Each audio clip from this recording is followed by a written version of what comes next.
Assalamualaikum warahmatullahi wabarakatuh. Perkenalkan, nama saya Putra Hebriani dengan NPM 211080068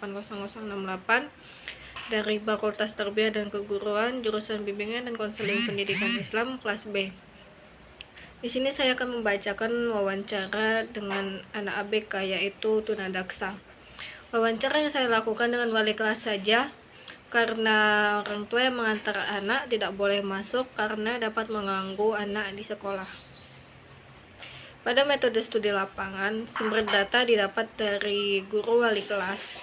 Dalam pengamatan ini, observer mengamati anak sebagai sampel yang mengalami hambatan pada organ fisik motorik, yaitu anak penderita tunadaksa, yaitu dengan profil nama inisial SSA, tempat atau tanggal lahir Banjarmasin 24 Maret 2007, agama Islam, alamat Jalan Kasturi 1 nomor 95, nama orang tua atau wali Sumarno, agama Islam, pekerjaan wirausaha Jalan Dahlia Raya nomor 25. Berikut wawancaranya. Assalamualaikum warahmatullahi wabarakatuh, Ibu. Saya sebagai observer di sini izin bertanya mengenai SSA, yaitu salah satu anak didik kelas 2 yang ada di sini sebagai penderita tunadaksa. Waalaikumsalam warahmatullahi wabarakatuh. Iya nak, silakan. Tadi saya sudah bertemu anak ini. Yang saya lihat anak ini tidak bisa menggerakkan kedua kakinya, ya Bu. Iya, kedua kakinya sudah tidak bisa berfungsi. Apakah anggota tubuh yang lain juga ada yang tidak berfungsi, Bu, selain kedua kakinya? SSA ini kedua kakinya yang tidak bisa bergerak lagi. Anggota tubuh lainnya masih berfungsi. Iya, Bu. Kira-kira sejak kapan kaki SSA ini tidak dapat bergerak lagi? SSA memiliki hambatan waktu ia duduk di bangku TK. Gejalanya tiba-tiba badan panas tinggi, tidak turun-turun, dan kedua kakinya jadi lumpuh layu. Kenapa bisa tiba-tiba badan panas jadi buat kakinya layu, ya Bu? Apa tidak disuntik polio? Nah, kalau itu ibu kurang tahu, tapi yang ibu tahu, SSA mempunyai gen yang merupakan kelumpuhan. Jadi, bila ia mempunyai anak laki-laki, kemungkinan akan menurun pada anaknya. Kalau SSA itu terlambat gerak kaki juga nggak, Bu? Iya, SSA gejalanya sama dengan Farid. Mereka juga sepupu. SSA juga tiba-tiba demam tinggi saat TK dan langsung lumpuh pada kakinya. SSA sempat trauma saat masuk kelas 1 SD. Ia tidak mau belajar dan terus tantrum dalam kelas. Tapi 1 tahun setelah itu, SSA sudah mampu berinteraksi dengan lingkungannya. Ibu Sahid, kakak dari ibunya Farid, kakaknya SSA meninggal saat SMP, memiliki hambatan yang sama. Iya, jadi menurut ibu dari Farid dan SSA ini memang membawa gen kelumpuhan dan selalu turun pada anak laki-laki mereka. Iya, karena ibu mereka bersaudara dan turunnya hanya pada anak laki-laki. Ibu, kami melihat SSA dan Farid ini sedikit berbeda dalam tingkah lakunya. SSA seperti gejala anak autis juga. Oh iya benar, SSA mengalami hambatan juga pada perilakunya. Oh, pantas, Bu. SSA juga terlihat bengong. Oh, kalau begitu makasih ya, Bu. Ya, silahkan. Ya, lihat saja dulu sementara ibu mengajar. Kalau perlu ada apa-apa, silahkan tanya saja. Baik, terima kasih Bu atas jawabannya. Assalamualaikum warahmatullahi wabarakatuh. Waalaikumsalam warahmatullahi wabarakatuh. Baik, dari hasil wawancara di atas, menurut studi lapangan yang dilakukan, ciri fisik anak tersebut yaitu yang pertama, tubuh anak terlihat kurang sehat atau kurus. Dan yang kedua, kedua kaki anak tidak bisa berfungsi sesuai geraknya. Yang ketiga, anak tidak mampu berdiri tegak. Yang keempat, anak tidak berjalan dengan kedua kakinya. Yang kelima, kedua tangannya sedikit lemah dalam bergerak. Yang keenam, wajah anak nampak seperti anak pada umumnya. Yang ketujuh, anak pendiam. Yang kedelapan, anak jarang bergerak. Kondisi motoriknya pada anak tersebut, yang pertama ada anak tidak begitu aktif dalam gerak. Yang kedua, anak tidak mampu berjalan, harus digendong. Yang ketiga, anak mampu menulis dengan tangan. Yang keempat, anak tidak dapat memasukkan buku ke dalam tas yang ada di belakang kursinya. Yang kelima, anak dapat memegang pensil dan makanan. Yang keenam, anak tidak dapat mengangkat dan memegang botol minuman dengan waktu yang lama. Yang ketujuh, anak tidak dapat membuka bungkus makanannya sendiri. Yang kedelapan, anak mampu duduk tanpa sanggahan. Yang kesembilan, anak bisa menggerakkan kakinya saat di atas kursi. Yang kesepuluh, anak berjalan dengan mengesot. Yang ke-11, anak tidak bisa naik ke kursi. Yang ke-12, anak tidak bisa menggerakkan jari kakinya di saat duduk di kursi. Yang ke-13, anak mampu menggoyangkan tubuhnya. Yang ke-14, kaki anak tidak bisa diluruskan bila duduk di lantai.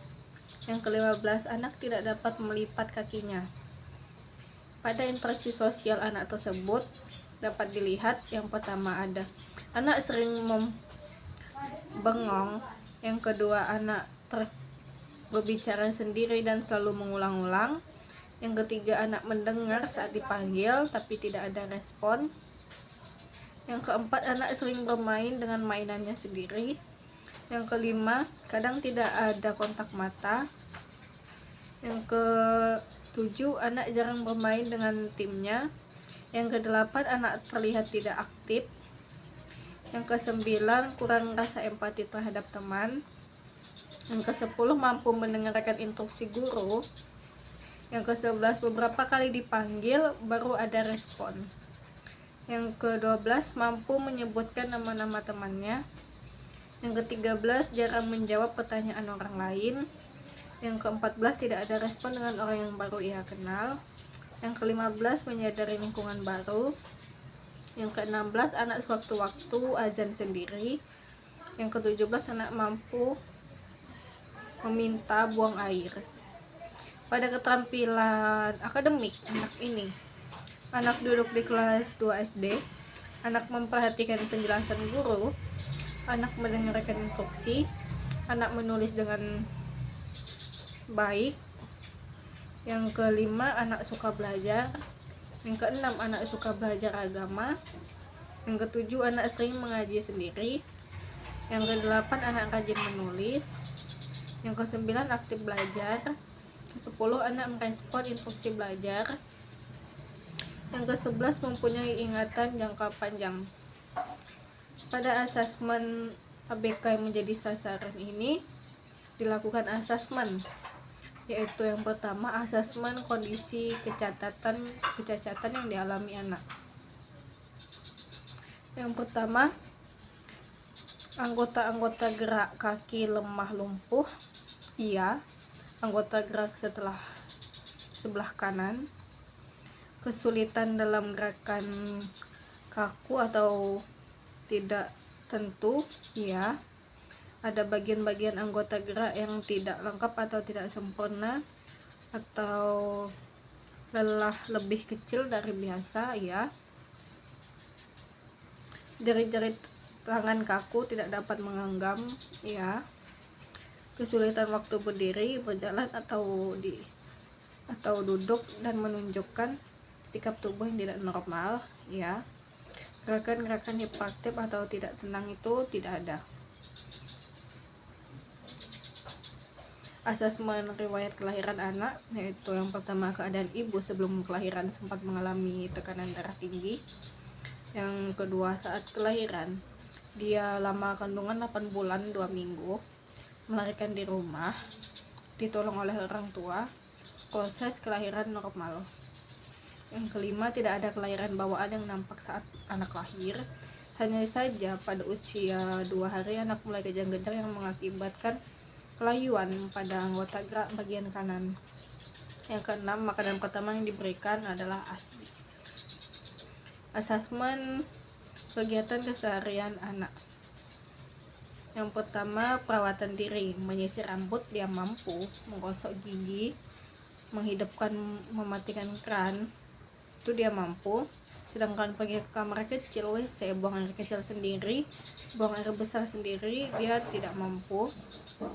Kegiatan makan atau minum, mengambil makanan ke piring, dia mampu. Makan pakai sendok, menyuap nasi atau makanan, minum dari gelas, makan atau minum menggunakan tangan kanan, dia tidak mampu.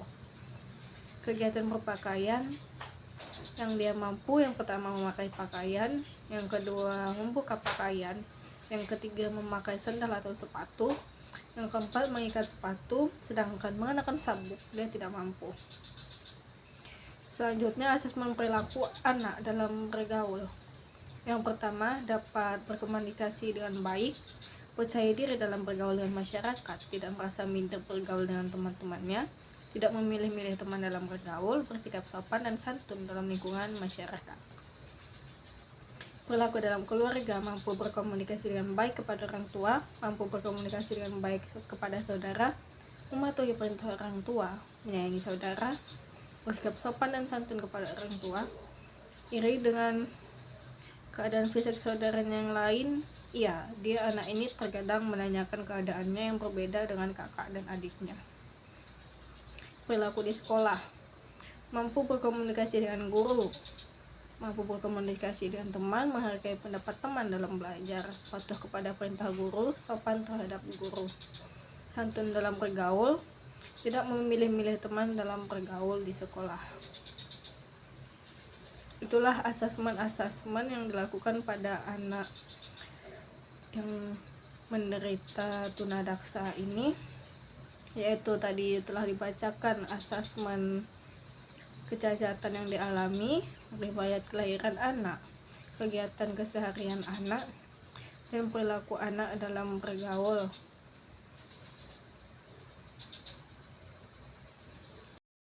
Baik, dari awal video sampai akhir video telah dijelaskan mengenai biodata serta wawancara dan asesmen pada anak penderita tunadaksa ini.